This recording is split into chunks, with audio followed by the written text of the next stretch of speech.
Following graduate school, Eric took a position with the Defense Intelligence Agency, which began a career of 38 years in the national intelligence community. His specialization was remote sensing and analysis of data from imagery collection systems. He retired as the senior analyst and advisor in the agency that headed analysis of imagery from satellites, drones, and unmanned aerial vehicles, aircraft, and various other sources.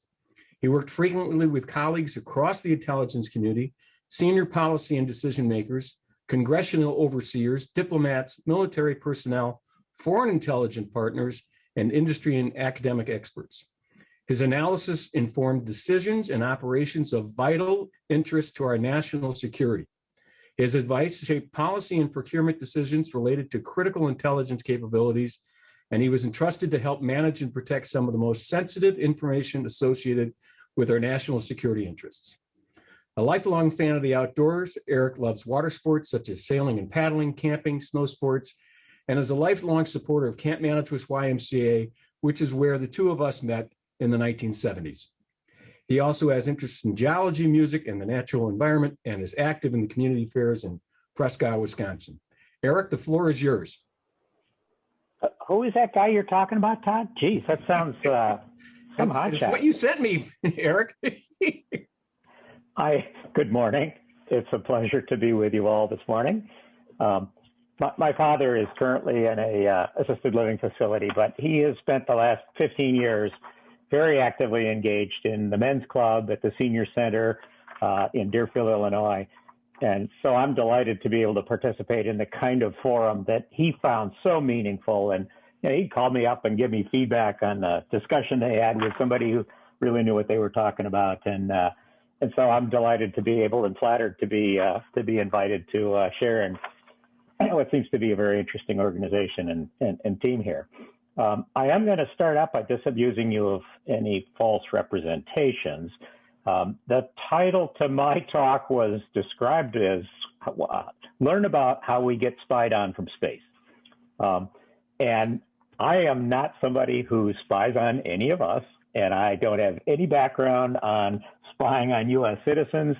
And if anybody's interested in, inflammatory or, conspiratorial kind of notions of they're out to get us, I'm the wrong guy to be talking to you. That said, I have spent a career in the business of doing remote sensing and how people can discern information and insight from remotely sensed data. And boy, that world is changing dramatically. That used to be a club that was exclusive to the federal government and only people with clearances, and the data was closely embargoed and held. And boy, that is not the world we're in anymore. So we can get into some of those kinds of discussions and thinking about the implications of where all this is going. Todd outlined my background. I did start in the Army and landed on my feet there with just a fortunate assignment in Germany, where I had been as a student. I got out of the Army. I knew more about the Russian Army than I did the U.S. Army that I had done a tour in, because that was what we were focused on and that's what we were studying. I was involved in a warning program that looked across the Eastern German border and the Czech border every day to monitor the status of the potential invasion forces on the other side of the line. And then I spent a year in Berlin taking photography from a light aircraft of the Russian forces that were stationed around Berlin, and really became an expert in what we knew, but also what we didn't know about those Soviet military forces, and really got some kind of firsthand insight into the kind of problem solving that comes from working a target that's unknown, an adversary that you need to know things about. This is in economics or business, this is a foreign market or a adversary's market, and you do market intelligence about it. We were working with trying to piece together any particular details which might give us better insight, which would then be able to allow us to respond. I unfortunately did well enough at it and or was thoughtful about it enough that by mid-career, I was promoted off of the business, the really fun and what I find the engaging part, which is problem solving and working with direct sources and immediate sources. And And it's terribly gratifying for the analysts to be able to see data that no one else has seen, especially when it's in the world of secrets, and to get insight and to learn or know of something that essentially is unknown and has absolute relevance to our interests as a nation, to our military forces or to our allies, all those kinds of things. So it really can be fun and gratifying to do the discovery and do the piecing together of problems. And that was where we all started as analysts in this business. You get promoted off of that, and then you become a mentor and you become an advisor and help make decisions about allocating and investing resources. I guess I did well enough at that they continued to promote me and keep me on. I probably would have been more gratified to go back and spend more time on what we used to call driving a light table. In my business, we had film because digital imagery, which followed photographic imagery, wet silver halide that's developed in a photo lab, is the only efficient way for storing lots and lots of data. And until the technology really matured and we got these huge server farms that could stage data in ways digitally, we were still disseminating analog data, film chips, to people sitting at light tables, big, fancy, several $1,000 tables with big old microscopes to examine this high quality imagery. That was the state of the art all the way through the 2000s. Anyways, the Intel community, and it's gotten a lot of press and it's gotten a lot of visibility. And actually, this is very much a good thing. It used to be that the Intel community lived in a vacuum. We called it behind the green door. A lot of people, especially who were jealous of what was back there and didn't have access because for various reasons they weren't trusted. We had to jealously protect secrets. The Intel community is focused on foreign intelligence. There are 5 big agencies in the Intel community, and that would be the 3-letter agencies that you hear about: CIA, DIA, the Defense Intelligence Agency; NSA, the people who do analysis of signals, and that can be voice, it can be digital, it can be electronic emissions from radars, whatever. The one that I was part of, NGA, which is the Geospatial Agency, Geospatial Intelligence Agency. NSA works with signals, we work with images.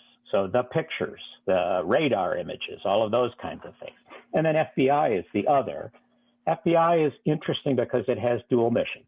FBI has both the domestic mission of supporting domestic law enforcement, but it also has the foreign intelligence mission of keeping spies out of the United States and protecting us from foreign adversaries. There's another agency that's huge, but is, in fact, its existence wasn't even talked about, was highly classified, the National Reconnaissance Office. They build the systems that fly in space and do the signals and the imagery collection that enables, back in the old days, the Cold War days, the days before technology and communications became so ubiquitous, they built these extraordinary devices that we would launch into space. They control probably a quarter of the Intel budget, and yet, well, they don't do any product. They deliver their incredible data to the analytic agencies. And then there's a whole bunch of other agencies that are what we call departmental agencies. Each of the military services has its organic intel services. So the Navy has Navy Intel and the Army has its own. Department of State has its own, Treasury has its own, Homeland Security has its own, et cetera, et cetera. 17 of them altogether. There are both collection organizations, which do primarily single source, and then there are what are called all source analysts who integrate the pieces together. They are cleared and they have the access and they actually allocate the needs for, we need these things from imagery, we need these things from SIGINT, we need these things from human intelligent collectors, et cetera, et cetera. The other thing that's so changed in the last 15 plus years is the explosion of open source data. As we've gone from having handfuls of news sources where Reuters and AP and the big press outlets would have journalists overseas, and then we'd have embassies overseas that had officers that were out trying to collect things and send it back from open sources. Now with the web, there's just incredible volumes, and people in many ways are advertising what they do, who they are, where they are, all those kinds of things, which has really changed a lot of the dynamic from trying to steal secrets to think about making coherence out of these huge volumes. And that's part of where we are. The value proposition of what we deliver, there's kind of two models. One is a service of common concern. I was at a national agency that did imagery exploitation for anybody in the federal government, in the national security enterprise, that had interest and needs for information from geospatial sources. So that could be on Korea, it could be on Russia, it could be on Syria, it could be on humanitarian issues, it could be on military issues. And we tried to do a product that met the needs of all. The flip side to that is you have people in a military service, or you have diplomats who are overseas, and they have very specific questions that they need answers to so they can achieve their mission objectives. And that might be preparing for war against Iran, or it might be monitoring sanctions in Korea or Iran or someplace like that. And they need incredible detail so that they can actually arrange the intercept of somebody who's violating sanctions. So there's always these trades between very niche, specific, detailed needs, and then the requirements for tell me what's going on in Korea, or don't let me be surprised in Korea, or those kinds of things. The customers that we respond to are everybody from decision makers and policy makers, and that's the National Security Council and the senior cabinet level officials supporting the president and that level of decision making, all the way down to decision makers at an embassy or at a trade bureau or others who are making or implementing policy. There are planners and there are people who are in the field operating, and they need intelligence. Guess what? Kind of running in the newspaper in the last 2 or 3 days are these hearings of the people who are responsible for the domestic security of the Capitol on the 6th of January. And the parlance, the headlines that we're seeing in the last couple of days are the intelligence wasn't there to allow them to plan and allocate their domestic security officers. Well, that's the challenge of one of the big challenges of intelligence is supporting those planners and operators who have to do their job every day and be postured to do their job. An awful lot of our support goes to supporting other analysts and other intelligence collectors. And then we have partners both through the domestic world, but also international partners with whom we share and exchange information. And then there's the overseers, who it's the public, it's the Congress, it's non-traditional users and customers responding to domestic and international environmental crises, working with the science community, working with the commercial community, where it's appropriate to help them develop their capabilities or pursue U.S. national interests. And the intel community can very much support, it's always through controlled dissemination, things like NASA, things like the international energy trade, all kinds of other things that are in our national interests, but where we want to protect our sources and methods, et cetera. Foreign intelligence is very different from domestic intelligence. And sorry, I was a government civil servant for 38 years, and you don't you learn it when you sign the papers and you raise your hand and get sworn in and take the oath. But ultimately, the authorities and the mission responsibilities drive how these agencies and these organizations work. And everybody in them, at their gut, it becomes how they behave and how they know what they're responsible for doing and how they instinctively are trained to know what they're not supposed to be doing. There's a great deal of oversight and overhead that's invested in making sure that people and processes and activities are legal and are within the rights and the responsibilities and the authorities. There's congressional oversight, there's legal oversight, there's policies. Edwin Snowden talked a lot about all the domestic spying that was underway and the capabilities that had been developed at NSA that put Americans at risk. Well, yes, extraordinary capabilities have been developed, but in fact, there are also incredible oversight mechanisms to make sure that what people do with that data is appropriate, is consistent with the law, and is consistent with the policies that have been authorized by the courts, by our legislature, and by our bosses in the executive branch who entrust us to manage the risks. If somebody in the U.S. is doing a lot of phone calls with somebody who is also money laundering or, facilitating training or assistance to terrorists, we want to be able to know who's making those phone calls.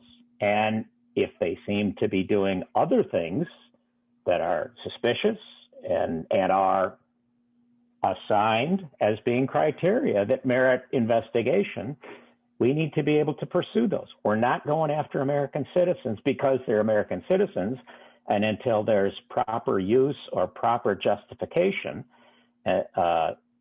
we, the foreign intelligence officers, and there are many tens of thousands of people involved in this, are never going to touch those American persons and what they are doing. I know that in my business, if one of our analysts calls up domestic imagery coverage of the U.S. or any U.S. territories, flags go up and their boss will get indications that they are looking at or are staging imagery that's not appropriate for their job. I know that at NSA, anytime any analyst does a search against keywords or criteria for SIGINT content into those databases, every one of those searches gets reviewed.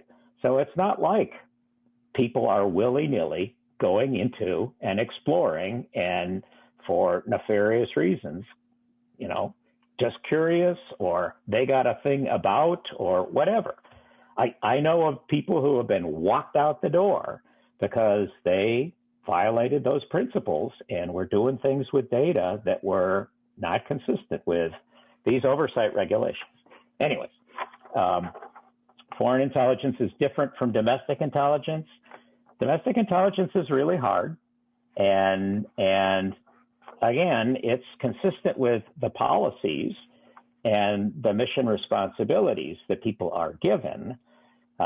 There are 13,000 or some number like that of law enforcement organizations in this country, and they are very much subject to the local guidance and governance that they get.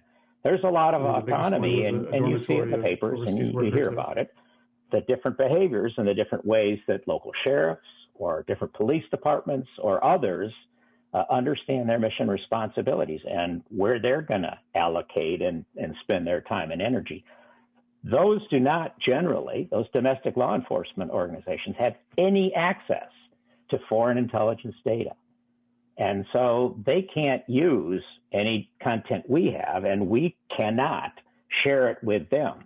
Now, what is happening is they are learning our processes, and as more and more data becomes civil or commercial, they have access to the data and the methods that we have developed against foreign threats. And if they are misapplied, that is problematic. But the bottom line is we need oversight, we need legislatures, we need policies domestically to make sure that the interests, the privacy that we all expect and deserve is afforded to us. And those become hard civil and governmental issues that we all are grappling with. About Intel, I mentioned the responses in the newspaper the last couple of days about Intel failures that are at least being described in the papers. There's a standard mantra in our business. There are policy successes and there are intelligence failures. We never get credit, nor need we, when we do deliver the goods, when the decision maker is well informed, when they anticipate the issue and problem, when we build the strategies and have enough time to do a cogent response. When people get surprised, it's just natural to look for, why did that happen? And if there wasn't enough information, okay, have a backbone, you could bear responsibility. We can't get right all the time. 9/11 is a classic example of what was seen as an intelligence failure. On the other hand, it's well documented that there was a lot of knowledge about bin Laden, about Al-Qaeda, about what was going on. The Intel community had set up a very focused collection program and analytic program against Al-Qaeda and bin Laden in particular, way back into the 90s, 5, 6, 7 years before 9/11 occurred. So we knew that the threat was there. We didn't know how and which trigger they were going to pull. And so we did get surprised. The Indians detonated a nuclear device in 1998 that surprised the world. And that was seen as a huge intelligence failure. In 1979, the Soviets invaded Afghanistan on Christmas Day. And that was seen as a huge intelligence failure. And, the standing mantra is Pearl Harbor, never again.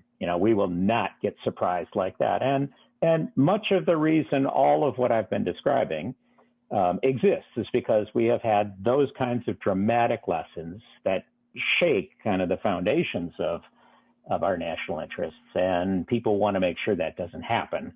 So our business has been very richly invested in, and we have incredible capabilities. We won't get it right all the time. The other one I didn't mention is Iraq WMD. That's a two-edged sword. That's one we'll be really sensitive about. Yes, we made bad calls there, but part of what happened there goes against the other challenges in our business, to strive for objectivity, to work with the data that you have and try to be deductive and logical and follow the evidence and not go to what your boss wants to hear, what the policymaker would like to find convenient, what's the easy solution. The whole business of speaking truth to power is really tough. And in fact, with the weapons of mass destruction in Iraq, that was the failure. We didn't stand off, have the diligence to critically look at the data that we had. We had a bum source that was feeding us information that he thought we wanted to hear. And then because the demand signal was there from policymakers, we all gave them what they wanted to hear. And ultimately, there was a lot of integrity and sound tradecraft that didn't stand up and wasn't sufficiently rigorous. Those are the hard lessons we all try to learn from. You can never know enough. There's always a need, an interest in more insight. So ultimately, every customer that we have, every decision maker would like godlike, kind of omniscient insight into what people are doing, why they're doing, what they're going to do next, et cetera, et cetera. There are challenges then inherent with how you manage what is a need that can't be quantified, and you can't put measures on the absolute value of it. Our deliverable is not monetized the way businesses are. So it becomes judgments. And so you have the risk of giving the customer, the partner, more of what they know they need versus spending time entrepreneurially learning about things they haven't asked because it's a surprise. It's something that's emerging, that's over the horizon. So those are tough decisions that the leaders of this community and the smart customer helps you make those decisions.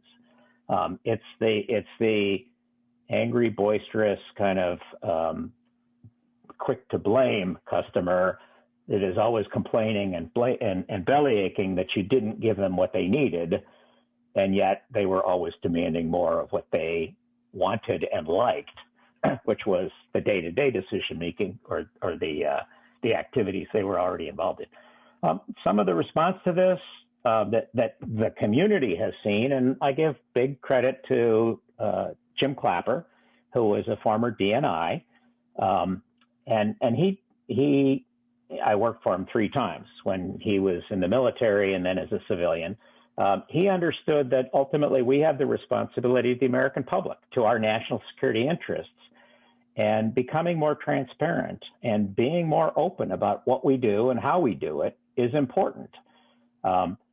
The big lesson out of 9/11 was connect the dots, sharing information, sharing it with each other, sharing with our customers and our stakeholders what we know, why we know it, why we think what we know is vitally important. The trade there is the more you talk about what you do, the more your potential adversary learns about it and can keep you from being effective at having insight into who they are and what they're doing and what's going to happen next. That's all the context about the intelligence community and how that kind of national security process is informed by intelligence. My discipline is the geospatial intelligence, the imagery part, and we've kind of seen a very dramatic change to how our business contributes to national security. It grew out of military reconnaissance. In the World War II, imagery became central to the strategic intelligence planning, the bombing campaign, all of those deliberate, methodical ways of attacking an enemy, going after centers of gravity and the industrial base and all of those kinds of things were very much based on our ability to put together insight into those. There's something we have, which is the index of targets, which grew out of the strategic bombing campaign. And it's every target in it has a BE number, a basic encyclopedia number. Well, it used to be called the bombing encyclopedia. But as the needs evolved and we started thinking about things that we didn't want to bomb, the story is that when they included the Vatican in the list of the basic the bombing encyclopedia, because it was something we didn't want to bomb, you had to change the name. You know, the Vatican and bombing encyclopedia don't go together. Those are the roots of the business. In the height of the Cold War, Soviet Union controlled system, you know, nobody came in that they didn't want in and nothing went out that they weren't controlling. Access became really vital. And so part of the space race, part of the development of rockets and missiles in the 50s and early 60s was about getting eyes into the adversary. And so the first reconnaissance satellite was what we would call Keyhole 1 in 1961. We were filling basic gaps in knowledge. Was there a bomber gap? Was there a missile gap? And that sort of strategic intelligence was vital in the 60s and 70s. It was all compartmented. It was not secret. It was top secret. It was not top secret. It was top secret code word. Those were the realities because the adversary, and it was such a tough problem, it mandated that level of protection. The first civil satellite flew in 1974. That was launched by the U.S. Geologic Survey. It's called Landsat. Really gross resolution, but useful for studying land cover and doing basic analysis of civil issues. But civil and unclassified data from space has been around since the 1970s. Increasingly, this strategic intelligence data was seen to have relevance for tactical and operational kinds of missions. The commander who was in what is now CENTCOM, who was responsible for protecting U.S. interests in the Middle East, would do contingency planning and needed to know how to potentially stop an invasion of Soviet forces coming out of the Central Asian Republic, what are now the Central Asian republics. this became invaluable data for them to do that kind of planning. So there was a continued march, and by the mid 80s, late 80s, some of this data started to come out of those incredibly compartmented systems because it had so much value for others. And that's kind of the path we're on. More and more of this data has been broadly available. In the 1980s, it stopped being at the top secret code word level. It became at the secret level. So instead of hundreds of thousands of people who had access, you went to millions. Alex, thank you very much. Everybody in the military service very that has a secret clearance, which is almost everybody. You know, there are 4 or 6 million people who have access to this data now and the secrets that are derived from it, because it has that much mission value down at the tactical level. A huge watershed in this was the Desert Shield, Desert Storm in 1991, where the data and the technology to move the data out to those forces became practical. We were still shipping huge volumes of stuff that came off a print plant from these digital satellites, but we didn't have digital dissemination of data. And putting it on C-141s and flying it to Riyadh and sending huge volumes of copies, 1991, but it was so powerfully valuable to a brigade commander, to the guy that was planning the air campaign to have the latest data available. It really became a watershed in making the case for how relevant all this was. And it broadly expanded the military services investment in it, in the requirement to share it with international partners, coalition partners, making it more broadly accessible. Some of this actually drove some of the technologies that we now see in web dissemination, in large volume dissemination.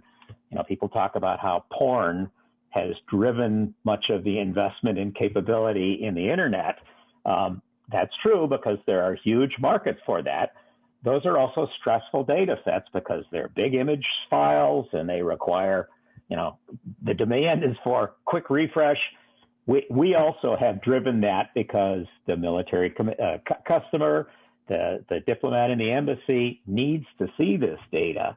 And so we have both driven some of those technologies, but also have leveraged gaming technologies and other things that come from dissemination as the world has become more integrated and we see funny ways by which things connect. Adversaries gotten a lot better at knowing who we are and what we're doing and how we're doing it, especially when we talk in the policy realm about what we've seen, about the successes we've had. In Desert Shield, Desert Storm, you started seeing the press conferences in the Pentagon where they would show the successful bombing raids that had happened that day or the day prior. To those of us who grew up in a land of secrets, that was horrifying. How can we be telling them that we know that these targets were struck, you know, successfully? Because guess what? They won't try to defend those targets anymore. They'll go defend the targets that haven't yet been hit. And that puts more of our pilots at risk. Anyways, the public is deserving of the insight, and we ought to be bragging, and we ought to be, at some level, intimidating adversaries that we have these capabilities. An artifact of this that we ought to acknowledge and be incredibly proud of, and is something that Americans actually take for granted, is these are parts of the capabilities that allow our nation to project force worldwide in a responsive way that nobody else in the world can do, because we have data on the shelf, we have expertise, we have the communications and the dissemination and the processes that allow us to respond within minutes to a coup, if you know, a breakdown in civil order, and we're going to do a forced evacuation from a country halfway around the world, or a natural disaster occurs, or a government falls and all of a sudden all Western citizens are put at peril, or a terrorist does something and all of a sudden comes up on the net and our nation decides to respond. Our nation has the logistics, has the forces that are trained and equipped, but also has the knowledge to respond in ways that allow our special forces, our diplomats, and others to influence events around the world that no one else has. And these are kind of the large meta investments that come with time and come with the investment and the performing of these missions and roles over time. There are extraordinary technologies that we rely on, and we've invested in collectors and then all the architectures to bring data to the ground and disseminate it and make it available to those who need it. There has been an incredible then proliferation of these technologies. Initially, they were all in space, and they were all targeted on the strategic questions. How many missiles do the Soviets have? Where do they store their nuclear weapons? All those kinds of things. Nowadays, we're tracking incredible diversity of issues. You know, where are the poppy fields in Nangarhar province? And where are the smuggling routes across Yemen? And all these kinds of things that allow incredible both capabilities, but also timely responses, et cetera, et cetera. It's not, well, and many of these capabilities are now in the military services and in civil organizations and elsewhere, flying their own drones, flying their own manned aircraft sensors that are collecting the kind of data that allow us to be responsive where we have the authority to collect, where we have access to airspace, where we have a cooperative government, or where there's nobody to stop us from doing so in broken governments and places like that. We have gone from worldwide access where when it was reconnaissance, you're stuck with the Keplerian mechanics of satellites need to stay in orbit. And so they circle the Earth once every 90 minutes at low Earth orbit. And that means you have access to a point on the ground that's underneath you once every 90 minutes. If you fly at the equator, you see the same spot on the ground at the equator once every 90 minutes. But guess what? If you're in Moscow, you can't see Moscow from the equator, so you have to fly a different orbit. And so there's all kinds of trades that you make between access and revisit and those kinds of things. Technologies have matured to where we now have capabilities that give you surveillance and in some cases even persistence. Now that means you're no longer in space, in orbit. We have these high-flying UAVs like the Global Hawk, which can fly for 24 hours at a time. Those are defense missions, and they can orbit and circle and have access to. And so when the Fukushima reactor blew up, and we wanted to be able to see what was going on there, the Navy Global Hawks were able to get access to stand off and have hours worth of coverage that persisted over that. And you do the same thing over a battle zone. A really fascinating capability was developed in response to the Iraqi campaigns going on 10 years ago now. We had Global Hawk, now I'm blanking on the name, but they put a very low resolution sensor on a manned aircraft, but it had incredible broad areas, and they could collect a quarter of Baghdad continuously for 6 or 8 hours. And it was really lousy resolution. You could tell a truck that's like a semi from a pickup truck from a car, but you couldn't tell anything about what kind of pickup truck or what kind of car or what kind of big truck it was. But you could track it for 6 to 8 hours. And then you could forensically, when something happened, see where the vehicle that was where it happened came from by driving backwards through the data. This notion of persistence is where this all gets to be really interesting and gets to be creepy. The Brits have developed this with their network of traffic cameras throughout London and elsewhere, and forensically, it's very powerful. Interestingly, that same company, the company that built it was outside of Baltimore, and they called the platform Constant Hawk. they then demoed some of this data in Baltimore, and they got authority to do it just as an engineering investigation, and then they offered to make it available to law enforcement in Maryland. And boy, when people found out about that, there was a huge outcry. It is very powerful and compelling when it's Baghdad and there are people blowing up bombs, and you want to know where the bomb makers are coming from and where they get refuge and where they assemble these things. But people don't like that. People have every reason to not like necessarily having every sheriff and every cop in every local police department have access to that. So those are things that the right data that gets developed in a technology for the right kinds of applications, then, okay, now how is that going to be applied elsewhere? These are hard questions that Hey, Eric, we kind of turn this on. Yo, Eric, can you kind of wrap up? I sure will. Because I'd like to give some opportunity for questions. Yes, I've made the key points. You know, we have these extraordinary capabilities, but they are now broadly proliferated. Foreigners have them. Corporate interests have them. There's a lot of investment in disruptive technologies in space. You know, Elon Musk and others are putting up communications. There are commercial satellites that take images of every spot on the Earth, 73% of which are cloud covered at any time, every day. And so you can be guaranteed to see any point on the ground every day. Now, it's lousy resolution, but there are entrepreneurs who say that seeing the parking lot at Walmart or seeing the parking lot at Home Depot, you can get a sense of, it's another data measure of customer traffic. And potentially you can get insight into markets. You can buy cash register receipt data, or you can buy satellite imagery data. All this stuff is coming. It's evolving. It's certainly changing the monopoly that we used to have to support national security. And these are hard policy questions that then the nation has to think through.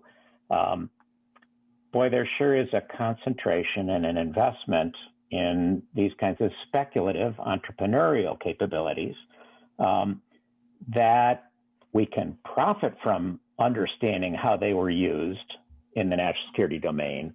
They're going to be used in other ways that we don't anticipate or that won't model closely my experience. And so this is a brave new world, and it's a part of the explosion in processing and data that we all are grappling with as markets transform, as integration of content brings all kinds of interesting developments and capabilities that often are two-edged swords. Thank you for your time, and I apologize for monopolizing. Very interesting. I just please let me take some questions. And or I think hopefully this will have prompted maybe some exchange of ideas or concerns between you. No doubt. Arthur, go ahead. Well, one of the things that immediately comes to the curious is the extent to which this technology is really how identifiable information may be.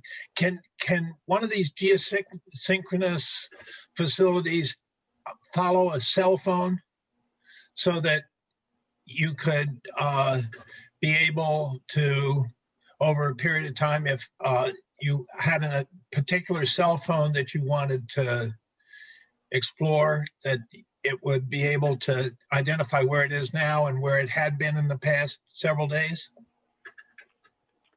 I will cautiously answer, and one, I'm not an expert in, and that's signals technology. You know, I'm in the imaging domain, so I don't have the technical expertise there. That said, I lived in that community for a long time and worked with those folks. And I will say that, yes, it can be done. However, you're always trading quantity for quality. Yeah. And so if we knew it was bin Laden's cell phone, we could allocate hours per day of a single satellite, billion-dollar satellite, which could be collecting against thousands of different problems if you allocated its collection capability that way. It could go after that single target, that single cell phone and monitor its frequencies. Now, there might be 2 or 3 of these objects ever operating that can do that. So it's not like we got 40 of them. And it's not like, so in most instances, something can be done, but it's just an extraordinary circumstance when it is done. Right. Just one more. How about an individual? Can the satellite? I know you can identify an Audi or a Volkswagen, but can you identify a person? So again, these are the trades. You're always trading quantity for quality. From space, no, you cannot identify an individual. And in fact, from the altitude that the Predator flies at, you cannot identify an individual. The high-def Predator that's flying at 15 or 18 or 30,000 feet so that you can't see it and you can't hear it, cannot identify an individual. There are drones that fly at even lower altitudes that are smaller, and yes, they can. But in most cases, at the Predator kind of scale, you're looking at somebody's clothing, you're looking at the way they behave. Are people holding the door for them? Does he always carry his briefcase in his left arm? Right. I was cleared for the Bin Laden operation, and the data we had did not allow us to positively say that was Bin Laden. It was somebody that they were all deferential to. He was tall. He stayed within the compound and never went out, but we could not resolve that he was he. With the sensors that we could fly over Pakistan and get in there and surveil that target. David, you had a question. Yeah, if all the information that exists in the world falls into one of 2 categories, it's either secret or it's not. I think one of the takeaways I have from your excellent presentation is that the proportion that's not secret is growing and the portion that's secret is shrinking and shrinking. And one of the policy implications from that is how do we analyze all of this public data? But the question I want to ask is that recently it's been in the news that the Russians have invaded our computer systems on a very widespread basis, which I guess there are a number of questions I could ask about that, but is it even possible, do you have an opinion about, is it even possible to keep anything secret anymore? And is it going to be possible to keep anything out of computers that well, I guess the question. That's the question. Your first observation that the quantity of open source information is growing absolutely at an exponential rate relative to the traditional secret information is spot on. And a huge challenge for us, these old hidebound government procurement restricted kinds of agencies is we aren't agile, we aren't adaptive. If you don't tag that data, if you don't structure it so that automated tools can do the culling and the staging and the big data analysis, you're never going to keep up. And so that is a huge challenge for us. Can you keep things secret? This is another huge challenge for us because we can't ignore that open source. We need to be able to import all of that open source data because we can't compete with that. It doesn't make any sense to have eyeballs and people brains trying to compete with the web of people taking cell phones and Instagram hits and reporting on who they are and what they're doing. We get incredible intelligence about Chinese government ministries because they have web pages. Al-Qaeda also gets information about who is exploiting our Predator because our airmen have Facebook profiles. And, I just got transferred from a place in Nevada and I have to go to Jalalabad now. And you've been saying for a year that you exploit Predator imagery? Guess what, kid? That's keeping secrets The other challenge there is the technology. And this is a huge policy challenge that was involved in for my last handful of years. Connect the dots is vitally important. If SIGINT has a source and knows where something's happened, and imagery can take a picture of that and tell you what's there and who's coming and who's going, that's powerful information to bring together. Jim Clapper actually initiated something that was moved to the cloud, moved the intelligence community to a processing cloud, so that we aren't each investing in our own processing architectures, dissemination architectures, having server farms, et cetera, et cetera. The challenge to that is, wait, you're going to merge NSA's data with CIA's data, with NGA's data, with whatever the diplomats are bringing home in a secret. There's the risk to insiders then. There's the risk to somebody breaking in. So there's two ways we do that. There are standalone communications architectures on which this data resides. And so we have unclassified networks, and we have secret networks, and we have top secret code word networks. And they do not cross. We spend a lot of time and money building what are called trusted guards that allow a top secret computer to reach down into a secret or even down into an unclassified and pull data up. But it's structured data that we know all about, and presumably no malware can get pulled up with it. Never say never. Right. So yes, there is huge risk. We know that the Russians knew our capabilities were so good that we watched them start about 8 or 9 years ago, building a separate fiber optic network across Russia that did not connect to the rest of their telecommunications grid, because they knew that we would get inside it. And essentially now others are catching up with what we've been able to do. And so that's a real risk. CIA told the rest of us when we started build the rest of the TS compartmented world, started building this IC cloud. CIA was like, I'm not sure we want to do that. We'll build the CIA version of the IC cloud and connect with the rest of you. But they know that when you're good, you're good.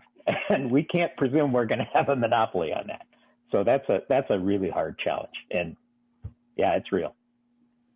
I have to be respectful of members' times, and so there probably are more questions. But Eric, this was a fascinating discussion. Really appreciate your time. But thank you very, very much. Thank you. It's very, very good. Yeah, we're going to move on with the business portion of our meeting. So again, Eric, thank you very much. I think you scared some of us, but that's okay.